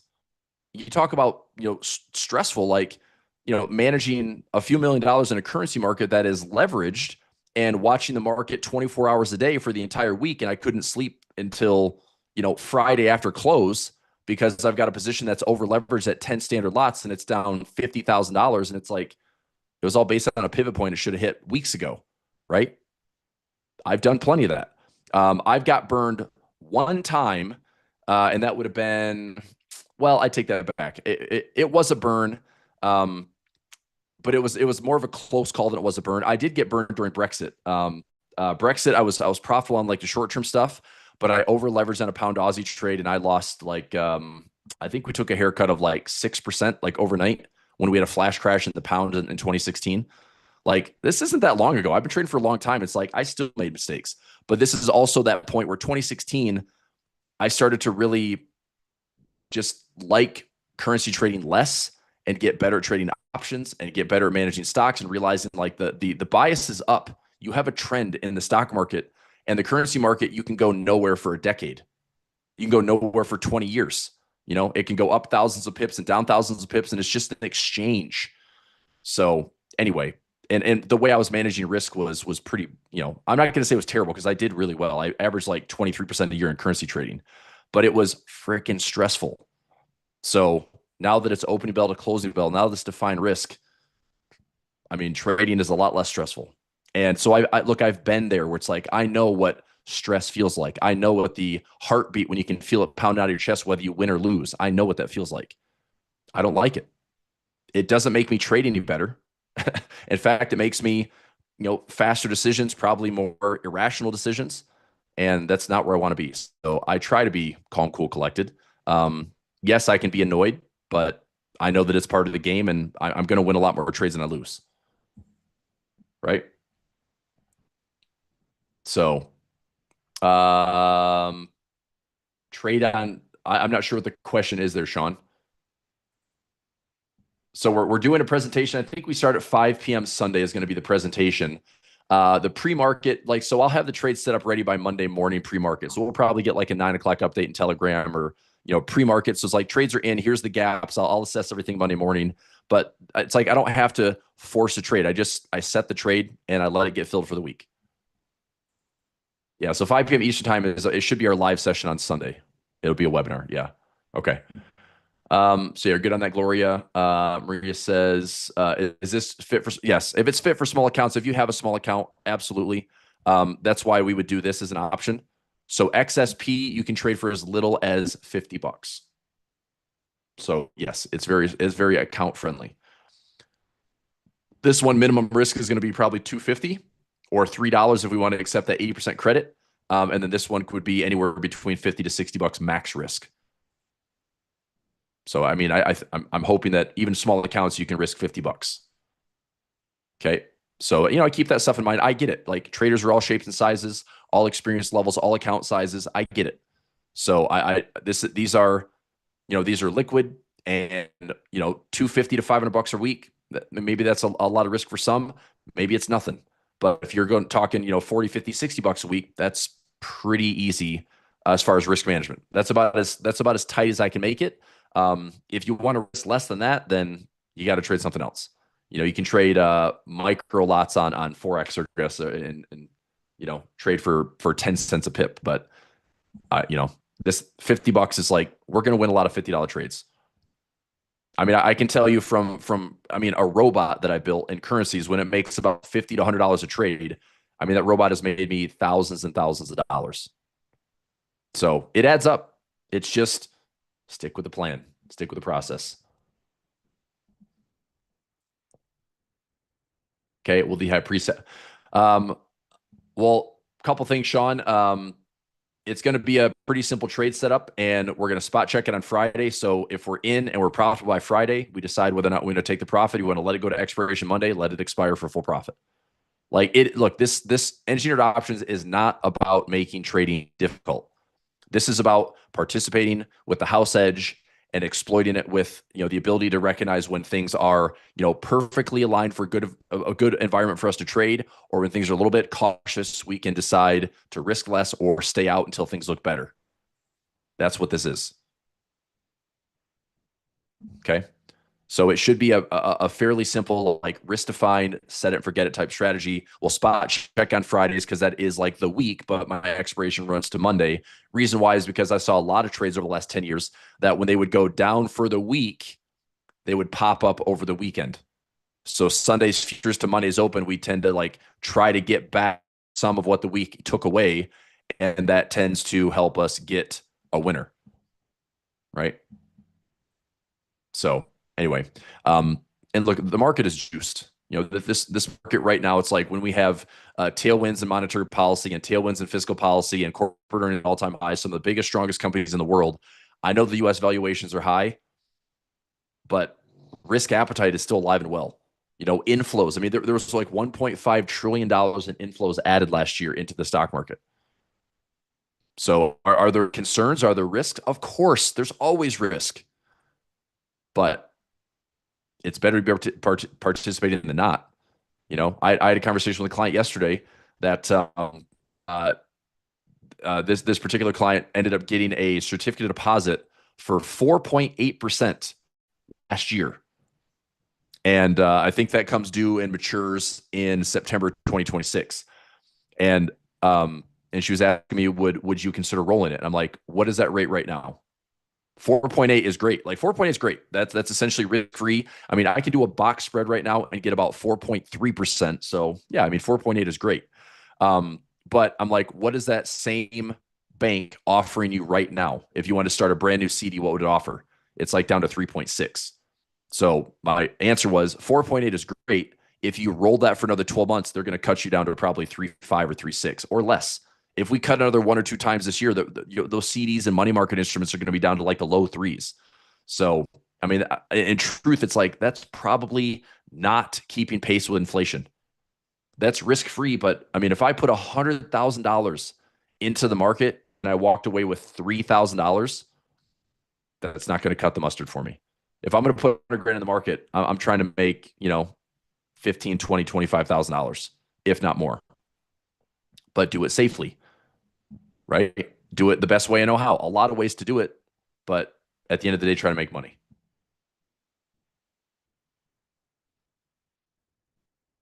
Okay. No, they did. Yep. I mean, honestly, you'd be surprised how many times the market has finished positive. Like, you have to look back like the last if I have uh, if I have conditions tend to finish positive. It's pretty crazy. The last so our daily bias. This goes back to like 1973. Okay, 1973 when the options market came around. Since then, that's like kind of the modern market, options market. The bias is like 54 daily, 55% weekly, 62% monthly, 71% yearly. Okay. Now the last 5 years, we've had like 59% daily, almost 63% weekly, 71 or 72% monthly, and 80% yearly. Like it has been a ridiculously bull friendly environment. And it's a lot of it's because we're manipulating the market. We have fiscal dominance for the last 7, 8 years. We have monetary policy that's been super accommodative literally since the bottom in 2009. And we put out all these fires where it's like, no recession, no need to have recession. Let's backstop the market. Let's add more liquidity. That's what the market's been, that's been like the drug that the market's been given every time there's trouble. It's like, look at the Fed, look at the government. What are you going to do to fix our stock market? It's not fair. It's not real, but it's what the market's doing. So yeah, that'll change at some point. Like it'll change, but I still believe that we're not going to get stuck on the wrong side of the trades. Like we might have an indecision period where we get chopped up a little bit, but once things roll over, we just stay out of the market. And then once they align, we're back in. We're participating for weeks and weeks and months of profit. Okay. Anyway, that's an interesting conversation, Sean. That's why I'm shopping a dividend growth stock. Is that an oxymoron?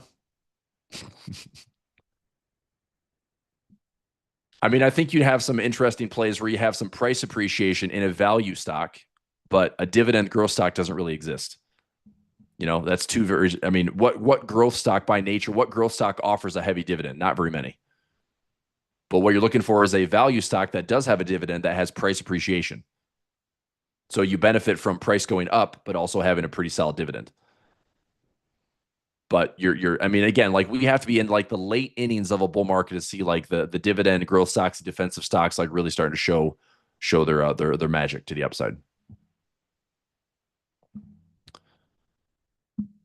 All right. Anyway, any questions?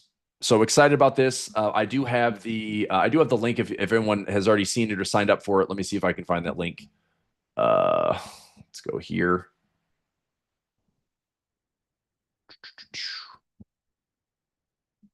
All right. So the link for Sunday,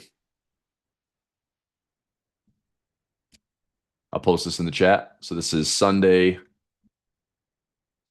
It might be, gosh, it might be 7 p.m. Eastern time.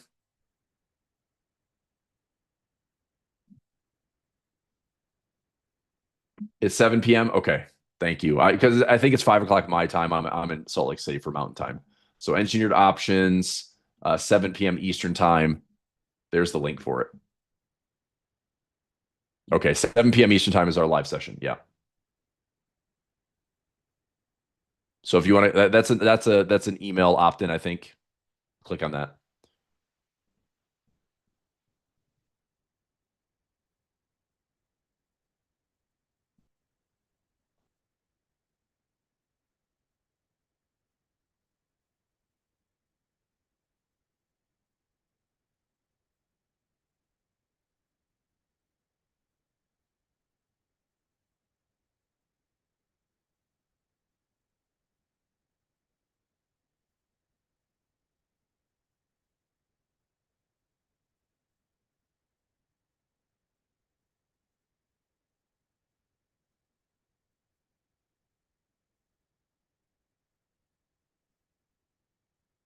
Okay. All right. I think we're good there. All right, let's go back to the markets. Let's see. Freaking chop suey. Any trades filling? Just gonna let this one hang out for 250. This one's close. That $1.50 is only trading for 80 cents. My 250. So what was our opening bell price this morning? We opened up around 14. That put us up to like 30. Let me see. We opened up at 14. Let me do the math here. I might make a tweak to this 250 spread. So we open up at 69.14. We have a plus 25.97. I'm just going to go to 26. So 69.40. So I'm going to adjust this to go 40 by 45. And then we open at 69.14 minus 26, 68.88. Then I'll go down to 85 by 80. See, this one fills for 250. Okay. So I swear this is the last adjustment that I want to make on daily prop play. I haven't had a single trade filled. I'm just playing around with the numbers. So the $1.50 10 wide is not filling yet. It's only trading for like 80 cents. Um, I think the most that was offering was like $1.05 or $1.10. Going 10 wide, I'm not super stoked about risking $900 to make, 50 or 75 or 80 or 100. Plus I wanted a bit more. So if I had to put on defense, I could play with that. If I pull in $1.50 or pull in $2, I can put a defense trade in for like 30 cents or 50 cents and not like sacrifice the day. Okay. So I'm going to make one quick adjustment. Final adjustment for the day. Taking today's opening price and using the plus minus 25.97. So rounding to 26.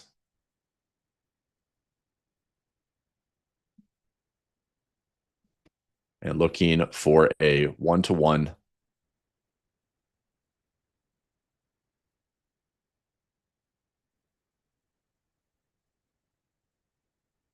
So cancel the 250 credit and replace with this if interested. All right. 69.40, 69.45, 68.85, 68.80.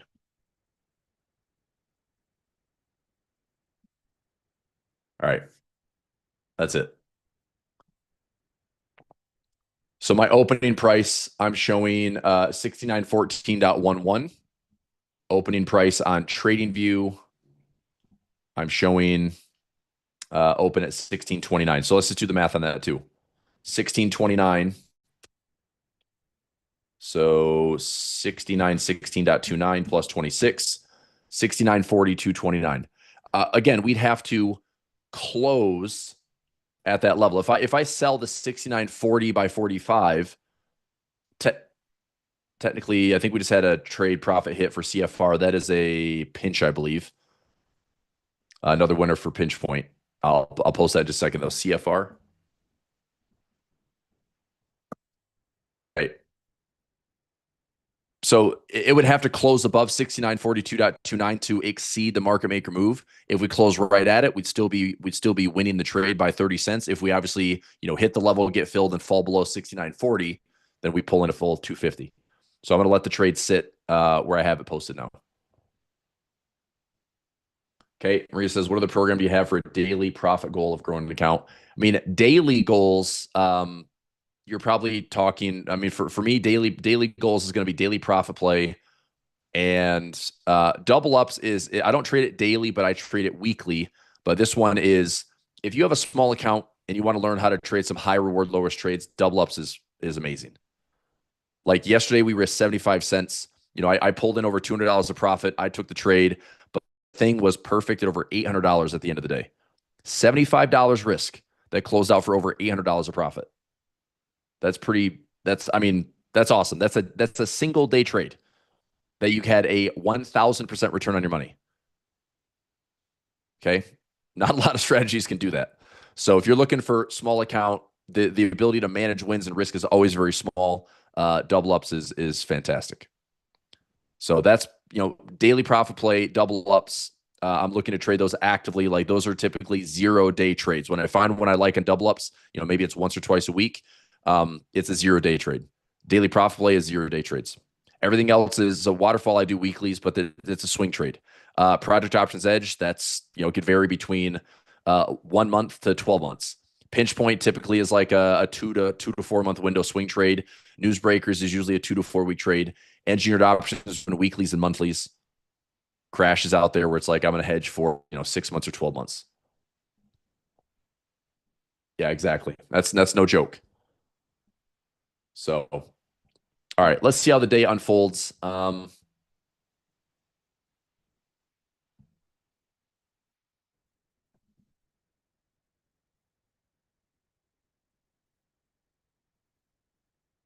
It'd be nice to get a fill. I'm not gonna lie. I'd like to get a freaking fill and make some profit today. but I'm also not going to force a trade. I like the levels we're at. One is set up for a 1-to-1, be a little bit creative. The other one's wider, but it doesn't look like today's going to give us much direction. We're still hanging out around that pivot point. So there's that 69.25. If we're below it, negative gamma, above it, positive gamma. Do we get to 50 today? Maybe, maybe not. I mean, remember, plus or minus 26. Shouldn't much higher or lower based on market maker moves. I'm in 2 pending orders, Randy. That's it. So what you have in Telegram for members, it is a $1.50 10 wide that I'm pending on, and a 250 5 wide that I'm pending on. And that's the tighter one, like right at the expected move. What time will your new options be issued in mornings? So what, for engineered options? That's going to be a pre-market Monday trade. So I'll set the trade up on Mondays, and it can just sit good till cancel and just let it sit for the week. So that's it. Like it's not a super high maintenance service. Like, and I did that by design. It's like I'm running a lot of courses right now, a lot of services. So I can't build something that's like needing all of my attention every single day. So I need something I can post, set it, risk defined, let it run for the week. Trust the process. Yeah. So it'd be a pre-market, Monday setup, put it in the broker platform, good till canceled. And if it doesn't get filled, then it just, we start the next week. If it does get filled, then we look to manage it, either Friday or let it expire on Monday for full profit. Potential return 80% to 100% per trade. So we're looking for like at minimum would be 80% return on risk. Ideally, I'm going after 100% return on risk. That is how I crafted the trade. I want this to be better reward to risk than what we typically take on like a daily and weekly basis. Okay, cool. All right. Trying to think, am I missing anything for today? So final daily profit play. There's my 10 wide pending for $1.50. It's still trading at 65 cents. There's my expected move, top and bottom. I did the calculations myself, so I'm looking to get a 250 credit. Again, as we go later in the day, this one may not fill unless we push the tops of 69.40 or 68.85. If we push into that call side or put side, then possibly we could get filled on the trade. But I don't know. So let's find out. Okay. If you were in my daily profit play masterclass last time we did it, I ran an option omega 12-year back study. And even doing the 25 and 30 delta trades and letting it go all the way to expiration, your win rate was 60, I think it was like 66%. So obviously doing a trade like this every day is going to significantly lower your win rate. But when you're talking about a 1-to-1, if I can make 250 to risk 250 and I'm winning 60% of my trades, guess what I'm going to do? I'm going to make money. Versus the backwards rewards risk where I have to win, 82% of my trades to make money, but I'm winning 89. So I've got a good edge, like it's just numbers. It's just math. But man, I'm telling you, like the emotional side of a 1-to-1 should be way more manageable for, all of you out there. It's like, look, I get it that I've got traders of all experience levels, zero to like brand new to options. Some have been trading for a while, but at the end of the day, if I know that there are, better ways to psychologically manage your emotions, like manage yourself, manage your capital, 1-to-1 is a pretty great way to start. Double ups. I've said this every time I talk about the service. I only win 59% of my trades in double ups, but we're typically winning way bigger, which is why I like it. And honestly, from the model portfolio, double ups has made the most money. Because those wins are bigger, it's made the most money over the course of our 12 months of trading. I mean, daily profit play is super consistent, but a loss sets us back 5 or 6 winners. Waterfall income, a loss can set us back 5 to 10 winners, but we win a lot of these trades, so it just works. But anyway, I mean, just risk management, it is a key to making money. And all of these services do well, okay? They're all my little they're my little service children. Like I love all of them because it's a variety of ways to trade and get the job done.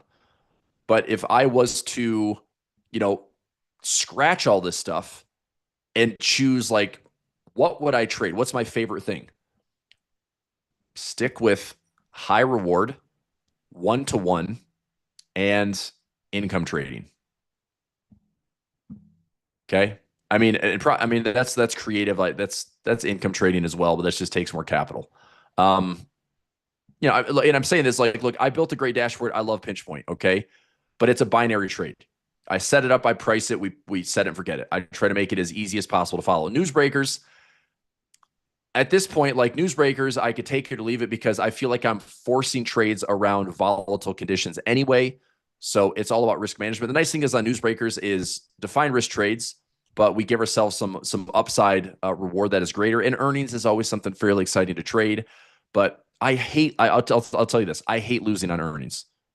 I do. If you've been in my service, you see that I do a lot of number crunching. I do a lot of math. I go through about like the last 5 or 10 years of earnings reports to figure out, is this trade going to average out like a 65 or 70% chance we hit the expected move or exceed it, and then we follow along. We execute a trade. But I hate losing on earnings because it doesn't freaking matter if the stock's the greatest thing in the world or the crappy stock in the world. It is a coin flip, you know, and markets are smart when it comes to like what's the best way to screw everybody in an earnings report. Nvidia earnings, everybody, it's going to be a big deal because it's the $5 trillion company that's number one in the world. So what do they do during earnings? Nothing. So what do we do? Well, if you try to trade long or short, you got toasted. If you try to trade, selling premium, you're pulling in pennies on the dollar. So it's just not fun when it's like, I don't like to take newsbreakers trades unless it's a decent reward to risk. And we've had a lot of winners. We win like 71% of the trades, which is fine. 70% 1-to-1's fine. If we can carve out a small edge where we can win 1.25 to 1, 1.5 to 1, that's still a great trade. But it's probably the one service I feel like I'm forcing trades the most because it's like, hey, it's earnings season. Yeah. Earnings is meant to be noisy. There's a whole volatility game that market makers love to take advantage of. And it does make trading earnings pretty complex. I mean, but still make money. It's just, it feels like you're forcing trades. It's like, I need to get in the action. It's like, you don't have to. So if I'm past my my retirement side, it's like, yeah, I'll probably rarely trade earnings, honestly. Just because who cares? Like, I'm looking at the bigger picture anyway. I don't want the trade to be that binary. So anyway, all right. Let's keep an eye out for anything today. I'm still looking to see if I can get my market maker move filled at 250, if I can get my 10 wide filled at $1.50. So we just hung out this morning. Daily profit play didn't fill. Who's in anything, by the way? Who's in a daily profit play? I know I canceled a couple of trades. The 5 wide didn't fill. The 10 wide didn't fill. They're still pending.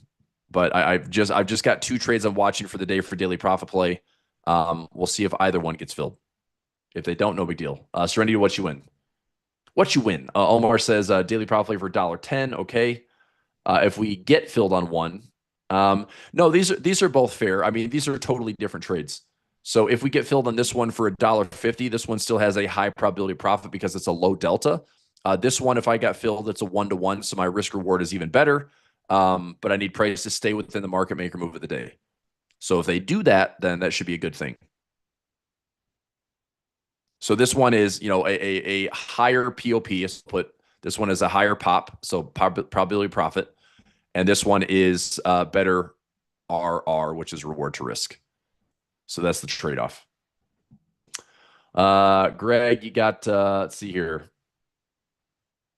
doing the old 20 wide. All right, Greg's doing 20 wide for 250. You're in that trade. Okay, good, man. All right, you went again. You did similar to Larry. You went up a little bit higher on the put side. 70, 50, 75, 55. That's pretty high up on the put side, but yeah, good, man. All right. Godspeed. Looks pretty good so far. Randy says 45 and 70 filled at 90 cents. Okay. Good. Otay, everybody. All right. I'll let you go for today's daily profit session. I will possibly just post a video later today on just kind of doing a market outlook. I know we have non-farm payroll tomorrow. I'll probably just post a video tomorrow, honestly. Like after non-farm comes in, we'll trade tomorrow morning. I'm doing a read-through today with Lance and Engineered Options. We go live on Sunday. I'm looking forward to the service. You got the opt-in link if you want it. I'll post it again at the bottom of the chat. I'd love to see everyone there.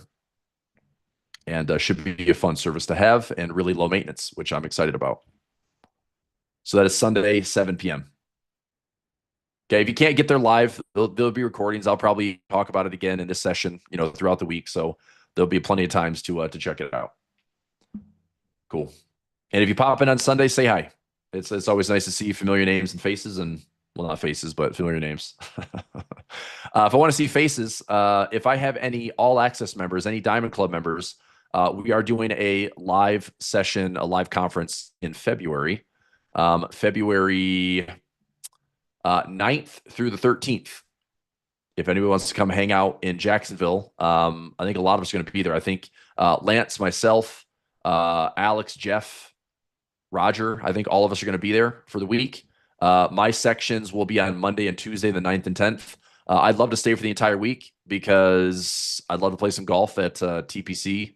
TPC, the hell, Sawgrass, right? It's right by the office. But I got a 1-year-old and I don't have the luxury.